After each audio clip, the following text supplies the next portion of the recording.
Evangelio según Juan, capítulo 13, leemos desde el primer versículo. Supongo y voy a dar por sentado que cada uno de vosotros en esta mañana tenéis claro lo que significa el amor. Hemos trabajado o meditado a lo largo de varios domingos en este pasaje, lo seguiremos haciendo, y hemos visto lo que es la definición de amor. Lo que tenemos en estos versículos, del 4 en adelante, no es una definición del amor, sino que nos trae características o implicaciones de lo que es el amor. Lo que hemos visto anteriormente es, y espero que lo recordéis y que lo meditéis con regularidad, que el amor es la acción de la voluntad para hacer bien a otros. Y a la misma vez que hacemos bien a otros, disfrutar con ello. Entonces, ya sea como lo podemos mirar en otros pasajes de las Escrituras que se nos da con más detalle, o lo podemos mirar como lo veremos en el ejemplo de nuestro Señor Jesucristo. Pero hemos dicho lo que no es amor y hemos dicho claramente lo que es amor. Por tanto, si vosotros tenéis voluntad, y la tenéis, tendréis el deber como personas y como creyentes a ir a la acción. Es decir, decidir hacer bien al otro y disfrutar y gozar con ello. Un amor que expresamos a la gente de nuestra familia, como también en el contexto de la sociedad, en el ambiente de la iglesia con los hermanos e incluso amor a los propios enemigos, como nos dice en otro lugar nuestro Señor. Y por tanto hemos dicho también que este amor, aun cuando está en el contexto de iglesia y del culto de los creyentes, como puede ser en el día de hoy, lo podríamos y deberíamos de aplicar en todas las áreas de nuestra vida. No hay lugar donde no deberíamos de ejercer este amor bíblico en todo el contexto, como nos dice capítulo 16, versículo 14, que citamos en alguna ocasión. Dios lo demanda, hemos dicho, a cada ser humano. Cada persona, cada individuo debe de amar. Pero nosotros como creyentes tenemos doble responsabilidad a la misma vez que tenemos doble bendición, porque contamos con la obra del Espíritu. Nos dice también que un fruto del Espíritu, de tener el Espíritu, es también el amor. Así que no nos cuesta tanto como le puede costar al mundo, porque tenemos con nosotros la obra y la presencia del Espíritu. Incluso también hemos estado viendo que todas las demás cosas que nosotros como creyentes pudiéramos hacer o como individuos, si no va acompañada de amor, de ese deseo de hacer bien al otro, pues lo que hacemos puede perder todo su valor y todo su sentido. Así que ya sea que pudiéramos mostrar caridad, ya sea que pudiéramos traer cualquier tipo de enseñanza, que pudiéramos tener toda la fe, que pudiéramos ver montañas, etcétera, como nos dice los 3 primeros versículos, si no hay amor, nada es, nada sirve. Consideradlo bien cada uno de vosotros y os suplico desde la luz de las Escrituras que consideréis este tema verdaderamente importante del amor en vuestras vidas, en la vida de iglesia, en la vida de familia y en la vida de sociedad.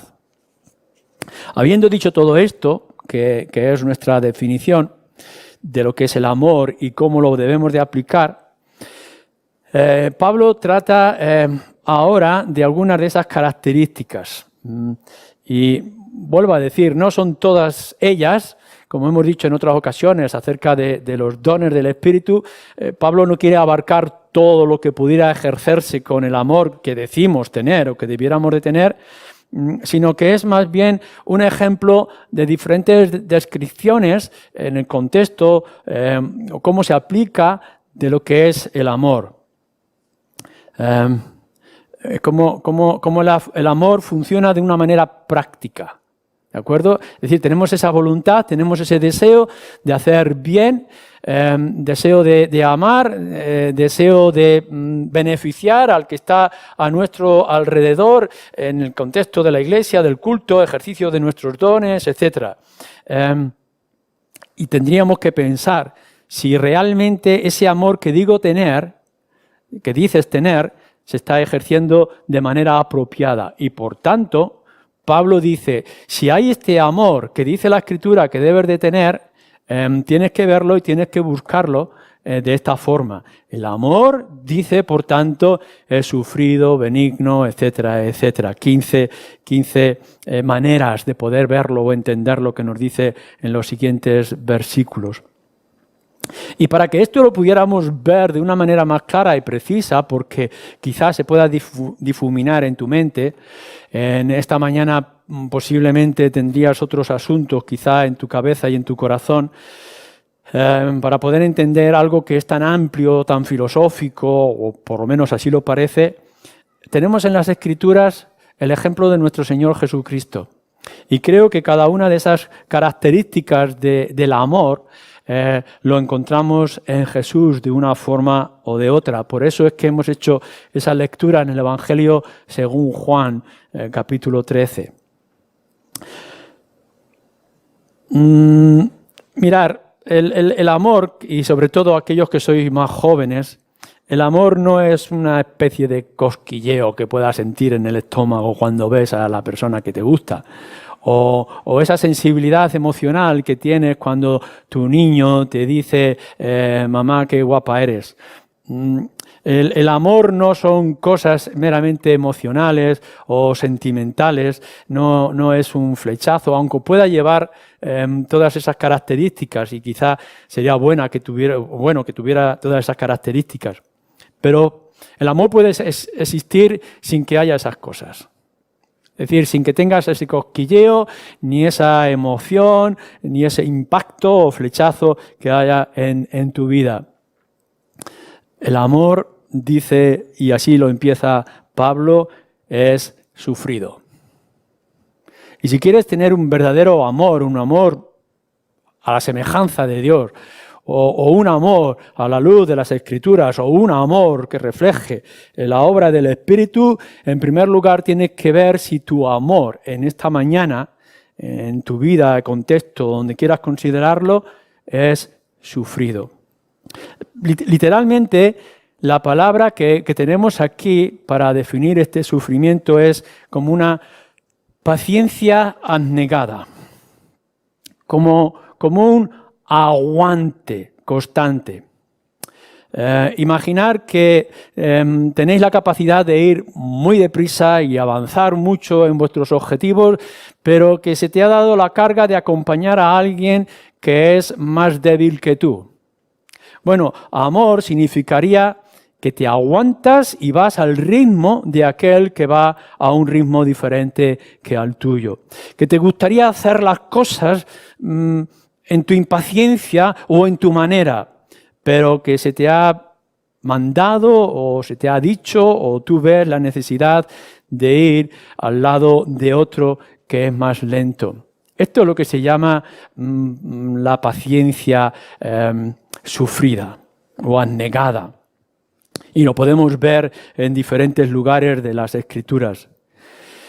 Lo que nos está diciendo con que nuestro amor, el amor que debemos de tener es sufrido, es que debes de tener en cuenta las debilidades del otro. No es tanto es tu capacidad de avanzar, de hacer, de sentir, de expresar, sino que lo vas a ejercer teniendo paciencia con el que está a tu lado. No puedes limitarte solamente a amar lo perfecto, porque no hay nada perfecto en este mundo, como no sea nuestro Señor Jesucristo. Así que si tú dices, amo mucho a esta persona porque es la que me agrada, porque es la más simpática, porque es la que va a mi ritmo, porque es la que me entiende, estás equivocando la primera característica del amor. Porque lo que nos dice aquí es que tu amor es sufrido. Es decir, amas al que está a tu lado aun cuando sea más lento o sea más imperfecto de lo que tú te crees. No es tanto lo que tú crees que mereces recibir, sino lo que tú debes de responder. Piensa en el hijo rebelde. Uno cuando va a tener sus primeros hijos o su primer hijo, empieza ya a soñar. Y me gustaría que fuera esto o aquello otro, y lo voy a llevar al campo y vamos a hacer esto, aquello, y lo voy a vestir con estos vestiditos, si es niña, y le voy a hacer aquello y aquello otro, en fin, podamos imaginar. Pero luego, claro, resulta que tu hijo puede ser un niño enfermizo o puede ser un niño rebelde y que no le gusta lo que a ti te gusta, y entonces empiezan las luchas. Bueno, amor no es que amas al hijo que tú soñaste. Amor es amar al niño que tienes, sea como sea y como venga. Buscamos nuestro príncipe azul para nuestro futuro de matrimonio, o a nuestra princesa cenicienta despertando de su sueño. Y en realidad nos encontramos que ni es príncipe ni es azul, y que nuestra princesa ronca. Y entonces ya decimos, no era lo que yo esperaba. Bueno, recordamos, nos está diciendo nuestro pasaje, que nuestro amor es sufrido. Es decir, tiene la capacidad de aguantar e ir en las características, debilidades o ritmo de aquel que está a nuestro lado. Es sufrido porque podemos llevar sobre él todas las ofensas que nos puedan hacer, todas las incomodidades que nos puedan crear. Vuelve otra vez a pensar en qué manera tú amas el ejercicio de tu ministerio, tu compromiso con el Señor, tu parte en la iglesia como padre, como hijo, etc. Piensa ver cómo tú amas y estás diciendo, yo amaría a la iglesia porque fuera perfecta, pero la iglesia no es perfecta. Y por tanto crea sobre ti unas cargas y unas preocupaciones, y tú tienes que decir, amo a la iglesia porque mi amor es sufrido, tiene aguante.